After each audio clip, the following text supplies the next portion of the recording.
Hi guys, welcome back to Mama SOJ vlog. How you guys doing? If you are new here, you are welcome, and if you are a returning subscriber, God bless you.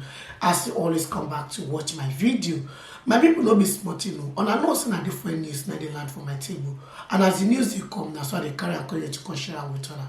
My people, for today's video, I'm going to watch and together with her. All right, my people, we could go watch the video to see what really the happen for inside the video, my people. All sorts of commentary, you know, about this election, and I think it's very unkind, very, very unkind for Nigerians. So Lagos has 13,325 polling units. Alimosho, for example, has 1,545. Only 3 violence were recorded. 3 out of 1,545. The whole of Lagos, 349 polling units had issues with violence, disruption. 349 out of 13,325. So if you figure that out, that's 1%. So we all went to school. You don't get A if you don't get 100% in order to get A. But where do you think all of that is coming from? At least listening to some of your the other contestants. Well, unfortunately, people tend to be bad losers. So instead of re-examining what exactly happened, how do I get better? So the PDP candidate was saying we contested against INEC. No, the reality was you lost all your party members. Adedosumu left your party. Wahabo Okonino left your party.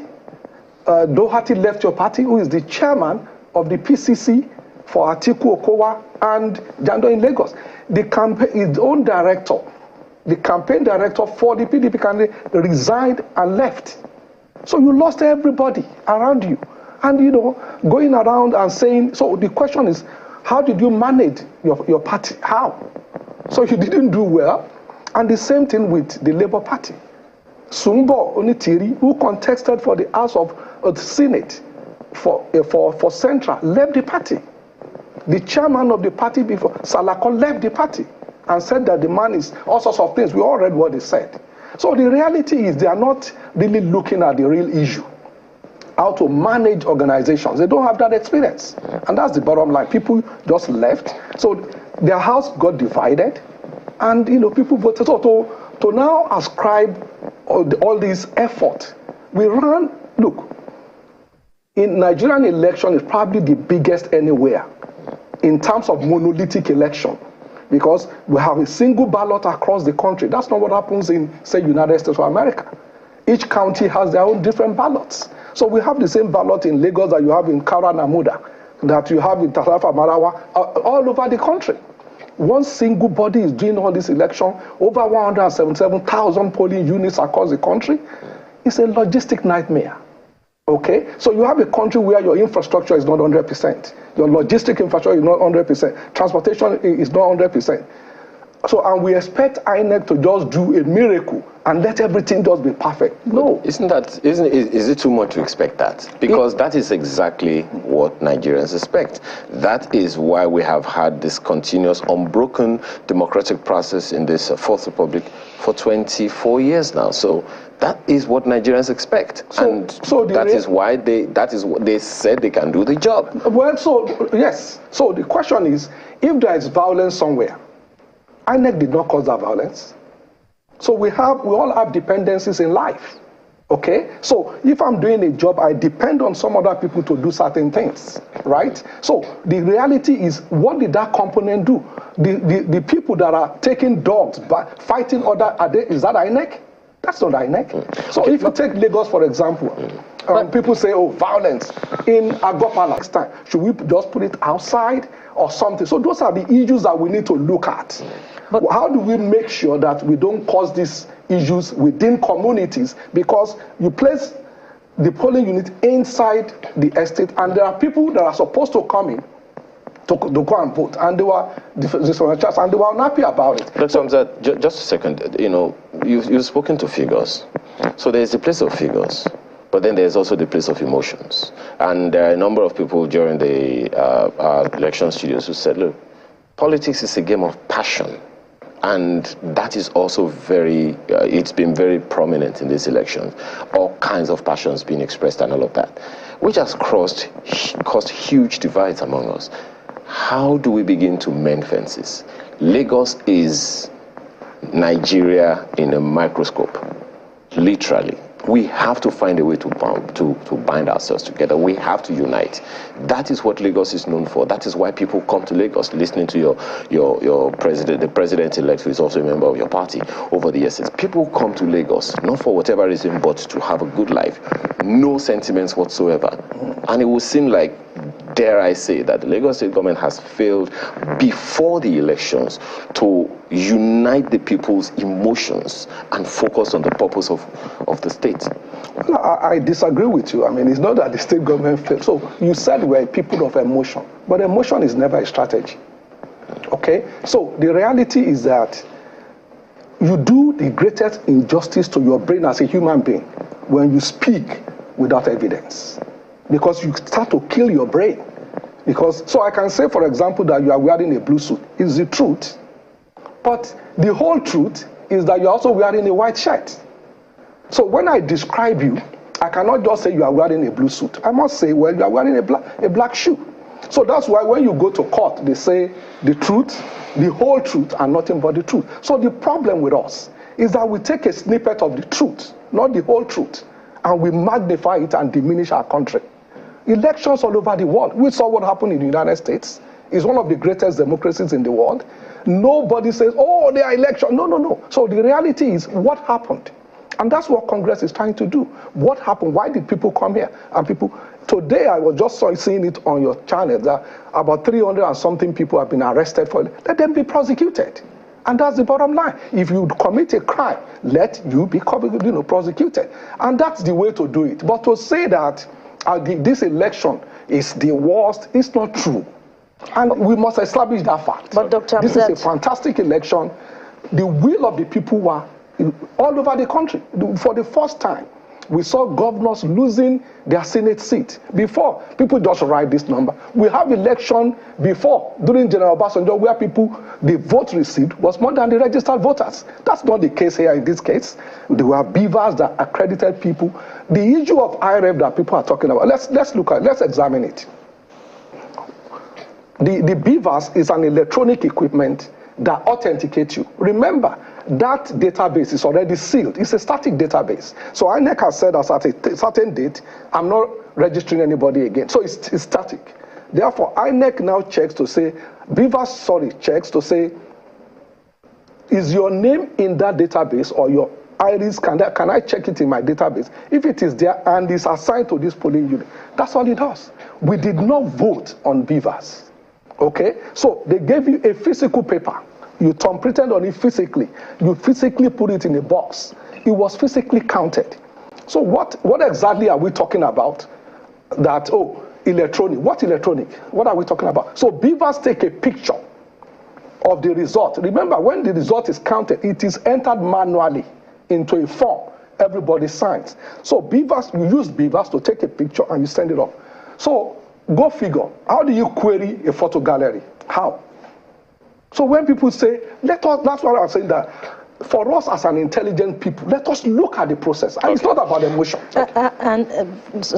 Hamzat, you have quoted figures and you say that 349 polling units out of 13,000 plus polling units in Lagos is where violence was recorded, is where we had logistical challenges.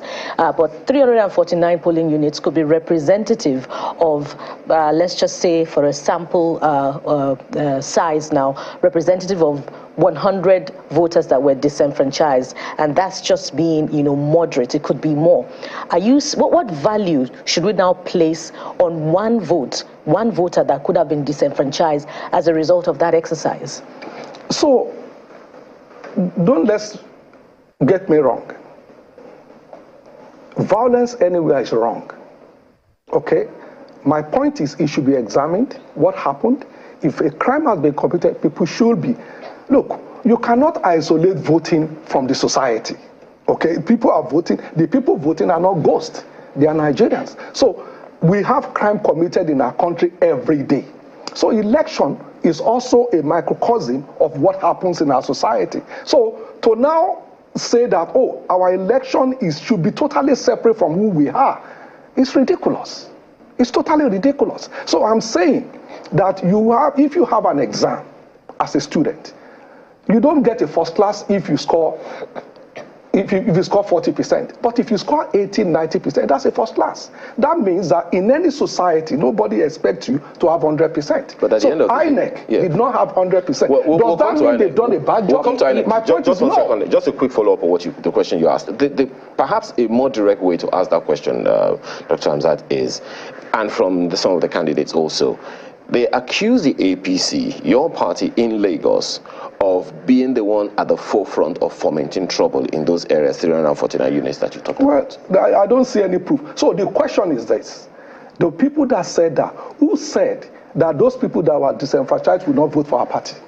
Where's the evidence? But in those videos, yes, sir, the voters themselves, the people, the residents in the community were complaining that it was APC agents that came to just foment violence. In fact, in the video that you referred to, Agor Palace Way, the ones that are being shared besides the ones that we have, they accused a particular APC agent who was lynched, by the way, of coming in to foment violence, to disrupt the process. And you find that in many areas. In Apapa, they accuse the APC of being responsible for the violence. Well, so, that's an accusation.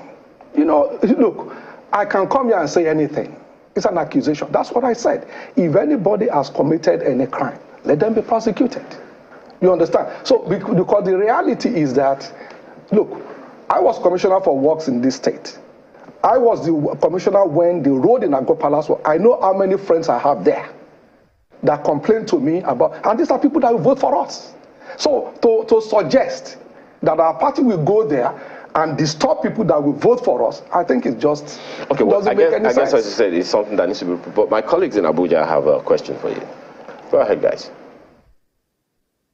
Let me quickly come in. Good morning, Dr. Bafemi Hamzat. I'd like to find out from you what you made of, because one of the things that has really, really worried people is the profiling that happened in Lagos. I mean, you might say that it happened in a small number of polling units, but that it happened at all in a place as cosmopolitan as Lagos has made many people worry about, Nigeria in general. I mean, Lagos usually is supposed to be a place that sets example. So for you as deputy governor, how did that, the emergence of that and the imagery that came out of that worry you? Well, I think it's very unfortunate. To profile people, to say that people should not vote because of what they look like, just absolute nonsense. And like I said, if it happens, there are videos, people should be arrested and prosecuted. That's the bottom line. So my point, though, is that as a people generally, look, we are Africans. So we are Africans, and because we are Africans, we are regional based. That's who we are. That's why you will see a South African that will say, no, I'm from this part. You will see an woman say, I'm an woman. You will see an Ijaye man that say, I'm an Ijaye man. You see an Igbo man that will say, I'm from Nnewi. You see some. So because of that, there are some people that takes this thing overboard. Generally, that's why Mr. Nweyawu said Yoruba are political rascal. Not all Igbos will say that. Although he has already denied that in a statement. We heard it. We can't deny what we heard. So he can say he made a mistake, but we heard it. So, but my point is, it's his opinion. Maybe he was angry. Okay, but that's not the Igbo saying, "Oh, Yorubas." That's the point. Meant it in a different context. But exactly. we have also heard audio messages. In fact, we heard it before the presidential elections, in which party leaders in certain communities, Lekki to be precise, were addressing party supporters, and they told them categorically that if you're not voting the All Progressives Congress in the presidential election, that you lose your livelihood and you'd rather leave this community. So, what did the government do at that time, to reassure non-Yoruba citizens that they were safe and, they had the right to identify with any political party of their choice? Well, so that's why we all went around the state to campaign. So basically, like I said, some people take things overboard, which is terrible. Again, like I said to you, I have friends. I have friends in Alaba Market. I was at Alaba Market and it was fun. It was fun. And I know people, remember, there were Igbo APC members. So for anybody to go and say, oh, because you are Igbo, you won't vote, I mean, it's just ridiculous. So anybody that does that should be prosecuted, bottom line. So if it's a crime, then people should pay for it. So because to assume that because somebody is from one ethnic group is going to vote one way is stupid. Malcolm is still on the floor. Malcolm. Yeah, I just wanted to know, you have said that anybody who does that should be, should be made to pay for it. Are you thereby calling for the arrest of Mr. Mcoluomo? Well, I'm not calling for arrest of anybody. I'm not a police officer. I'm not a prosecutor. People will look at the evidence. And, in case of Mcoluomo, he has come out to say that he was actually referring to one woman that is Mama Chinedu or something like that. So there is a video that shows that. And that woman said, well, he was talking to me and that we've been friends or he's been my customer for years, that he was talking to her. So, so I don't know.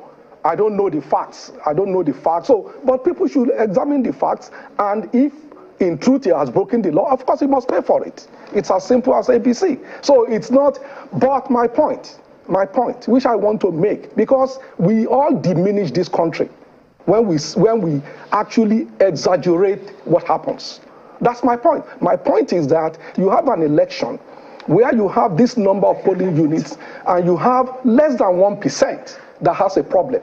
And we now make it look as if that 1% is more important than 99%. I think that's just outrageous. Okay, well. And we should not diminish our country and say the election is bad. No. This is a great election. Yes, elections. Atrocities were committed and people should pay for Elections have come and gone, and all kinds of permutations are not just going to go away. But governance never stopped. Absolutely. I saw the statement that you put out, as so many people have also seen it, as advocating for peace and all of that. But it has to go beyond talk, Dr. Hamzat. What will the government be doing in terms of communicating with people to ensure that we all continue to live in peace and harmony, so that the progress and development that we have all worked for doesn't go up in flames? Well, I think if you listen to the acceptance speech of Mr. Governor, you will actually also see that night where he said that's not the people we are. It's not about violence. It's not about ethnic bigotry. It's not about... My apologies. That's talk. Yeah. What's the action government is taking? So the reality is that's the way we've been ruling for 4 years. Or that's the way we've been ruling this state for 19 years. That's why we have Igbos as commissioners. Well, that's why we have Igbos. That doesn't happen in other parts of the world or in other parts of our country. So that's why we engage with people. That's why there are Seriki outside in all communities in Lagos. That's why there are Igbos in Lagos.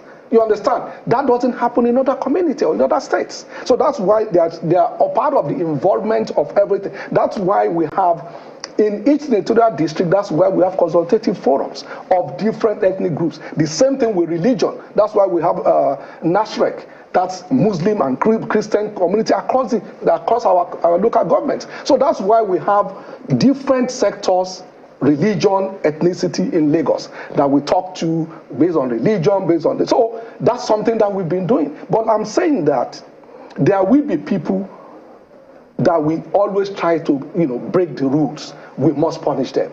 The moment you punish them, it serves as deterrence in order to say, no, this is not the way for us to go. Well, there's so much to discuss with you, Dr. Hamzat, but we're completely out of time already. Let's just hope that one of these days we can bring you back here and have further conversation around this. But we have to thank you. Just one thing.